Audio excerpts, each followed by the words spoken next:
Assalamualaikum warahmatullahi wabarakatuh. Terima kasih untuk teman-teman yang telah klik tayangan ini. Kami doakan agar teman-teman sekalian yang menonton tayangan ini agar dimudahkan segala urusannya oleh Allah. Yang belum menemukan jodoh, semoga Allah segera dekatkan jodohnya. Bagi yang sedang sakit, semoga Allah angkat segala penyakitnya. Dan bagi yang saat ini sedang dalam masalah yang pelik, semoga Allah memberikan jalan keluar yang terbaik.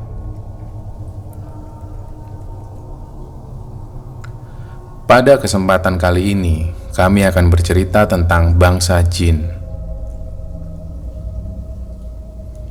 Makhluk ciptaan Allah SWT dapat dibedakan antara yang bernyawa dan tidak bernyawa. Di antara yang bernyawa adalah jin. Bagaimana sebenarnya wujud jin tersebut? Dan bagaimana pula dengan setan dan iblis? Jadi, jin menurut bahasa Arab berarti sesuatu yang tersembunyi dan halus. Sedangkan setan ialah setiap yang durhaka dari golongan jin, manusia, ataupun hewan. Sedangkan iblis adalah gembongnya setan. Dinamakan jin karena wujudnya yang tersembunyi dari pandangan mata manusia. Sebagaimana Allah firmankan dalam Al-Quran, Surat Al-A'raf ayat 27. Sesungguhnya ia, jin, dan pengikut-pengikutnya melihat kamu dari suatu tempat yang kamu tidak bisa melihat mereka. Bagaimana sebenarnya asal-muasal kejadian jin ini? Syekh Badruddin bin Abdullah Asyibli dalam kitabnya berjudul Ajaib wa Gharaib al-Jin mengungkapkan fakta-fakta terkait bangsa jin. Berikut diantaranya.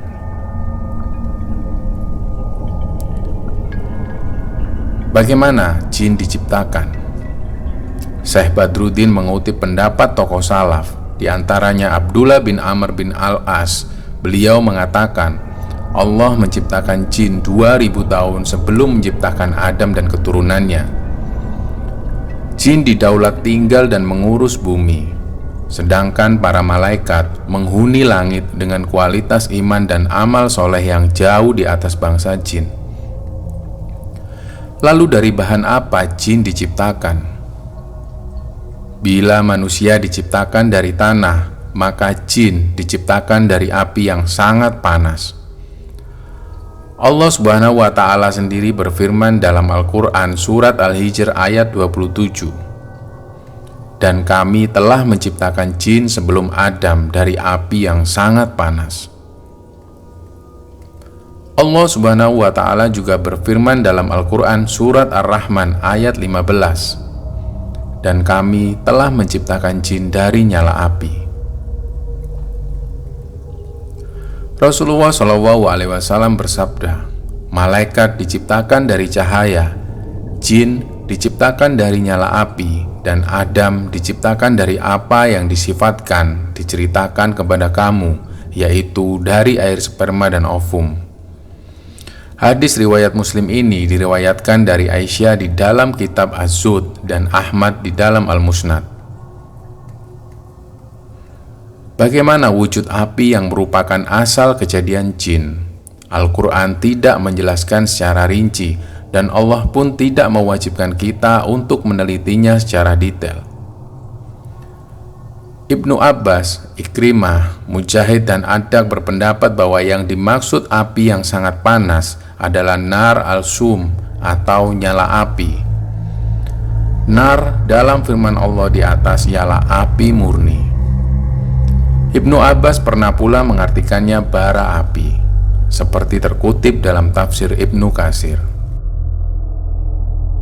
Jin mampu merubah wujud. Jin mempunyai kemampuan menjelma dan berubah wujud dalam bentuk makhluk nyata, seperti binatang atau bahkan manusia. Ini seperti yang pernah terjadi ketika jin dengan jenis syaitan menjelma menjadi Suraqah bin Malik bin Ja'sham lalu mendatangi kafir Quraisy ketika mereka tengah bermusyawarah untuk terjun dalam perang Badar. Peristiwa tersebut terekam dalam Al-Quran Surat Al-Anfal ayat ke-48. Dan ketika setan menjadikan mereka memandang baik pekerjaan mereka dan mengatakan, "Tidak ada seorang manusia pun yang dapat menang terhadapmu pada hari ini, dan sesungguhnya saya ini adalah pelindungmu." Tatkala kedua pasukan itu telah dapat saling lihat-melihat atau saling berhadapan, setan itu pun balik ke belakang seraya berkata, "Sesungguhnya saya berlepas diri dari kamu. Sesungguhnya saya dapat melihat apa yang kamu sekalian tidak dapat melihat. Sesungguhnya saya takut kepada Allah, dan Allah sangat keras siksanya." Aktivitas jin hampir sama dengan manusia. Aktivitas jin pada dasarnya serupa dengan manusia. Mereka makan, minum, tidur, dan beranak pinak. Kendati para ulama tidak satu pendapat ihwal apa jenis makanan mereka. Ada yang mengatakan di antara makanan jin adalah segala hal yang tidak disembelih dengan asma Allah. Ada pula yang mengatakan bahwa menu favorit jin adalah tulang belulang. Berbeda dengan manusia dan tuntunan yang diajarkan Rasulullah SAW bahwa jin ketika makan dan minum menggunakan tangan kiri.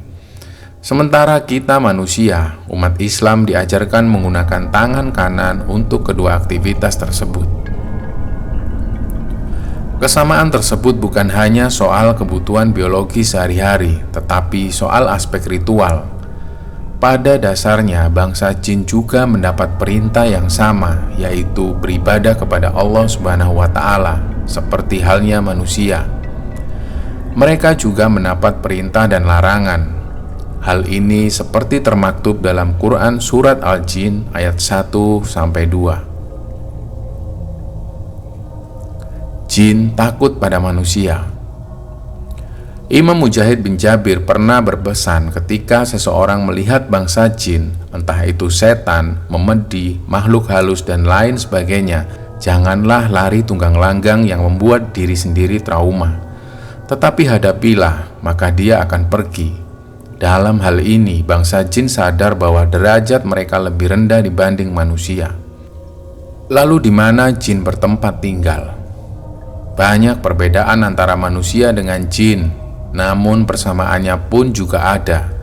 Di antaranya sama-sama menghuni bumi. Bahkan jin telah mendiami bumi sebelum adanya manusia, dan kemudian jin juga bisa tinggal bersama manusia di rumah manusia, tidur di ranjang, dan makan bersama manusia. Tempat yang paling disenangi jin adalah toilet atau WC. Di tempat inilah manusia membuka aurat. Agar aurat kita terhalang dari pandangan jin ketika kita masuk dalam WC, hendaknya kita berdoa seperti yang telah diajarkan Rasulullah SAW. Jin juga sangat suka berdiam diri di kubur dan di tempat sampah. Apa sebabnya? Dalam hal ini Al-Quran sengaja tidak menjelaskan secara rinci. Mungkin karena kuburan sering dijadikan sebagai tempat bermeditasi oleh tukang sihir, dukun, maupun paranormal. Nabi SAW melarang kita tidur menyerupai setan. Setan tidur dengan posisi tengkurap dan bertelanjang. Manusia yang tidur dalam keadaan bertelanjang menarik perhatian setan untuk mempermainkan auratnya. Lalu bagaimana dengan pertanyaan yang sering kali muncul? Apakah jin juga mati? Banyak orang menganggap bahwa jin bisa hidup terus dan tidak pernah mati. Namun sebenarnya ada hadis yang diriwayatkan Bukhari dan Muslim, di mana Nabi SAW berdoa, "Ya Allah, Engkau hidup dan tidak mati, sedangkan jin dan manusia mati." Hadis ini diriwayatkan oleh Bukhari dan Muslim. Dari sabda Nabi inilah kita bisa mengambil kesimpulan bahwa jin juga mati. Dalam Kamus Besar Bahasa Indonesia, kata jin diartikan sebagai makhluk halus atau makhluk yang dianggap berakal. Sementara itu, ada juga yang mendefinisikan jin sebagai sejenis makhluk halus yang berakal dan mempunyai keinginan-keinginan sebagaimana halnya manusia. Perbedaannya dengan manusia ialah jin tidak memiliki tubuh. Oleh karena itu, jin tidak dapat dilihat dalam bentuk aslinya kecuali ia mengubah diri dalam bentuk yang lain. Karena jin dapat mengubah diri dalam bentuk yang dikehendakinya, sebagaimana malaikat. Berbagai dalil menyebutkan bahwa jin terbuat dari api. Oleh karena diciptakan dari api, jin mempunyai bobot yang lebih ringan dari udara dan dapat memenuhi jagat raya tanpa ada yang menghalanginya. Hal ini pula yang mendorong mereka untuk mencoba mengetahui rahasia langit. Mereka mendapati bahwa langit itu penuh dengan penjagaan yang ketat dan penuh dengan panah-panah api. Dalam kehidupan di alam semesta ini, manusia diciptakan hidup berdampingan dengan jin di alam yang berbeda.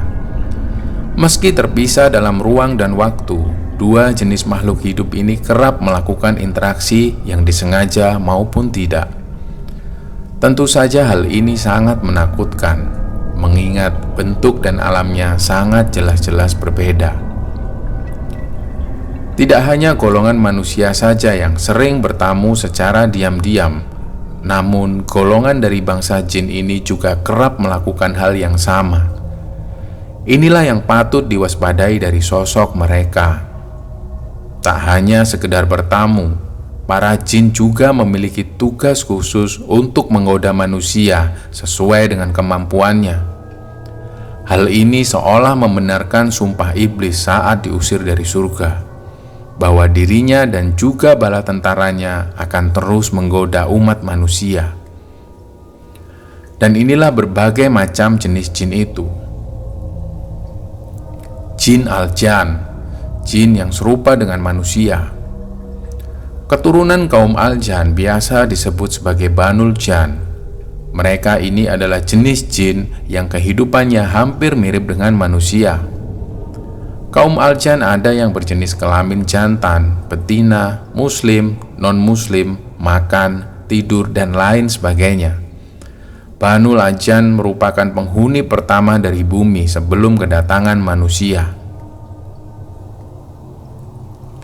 Jin al-A'mir, jin yang suka menirukan manusia. Jin jenis ini kerap mengikuti gerak-gerik manusia, terutama pada saat beraktivitas. Al-A'mir diketahui bertujuan ingin menggoda manusia dengan perbuatannya tersebut. Sebagai contoh, saat kita mendengar sesuatu seperti orang sedang melakukan sesuatu, entah itu mandi, berlari, berbicara, maupun bertepuk tangan, tapi ternyata setelah dicek, ternyata tidak ada satupun manusia yang berbuat. Bisa ditebak, hal itu merupakan pekerjaan dari jin Al-Amir yang hendak iseng terhadap manusia.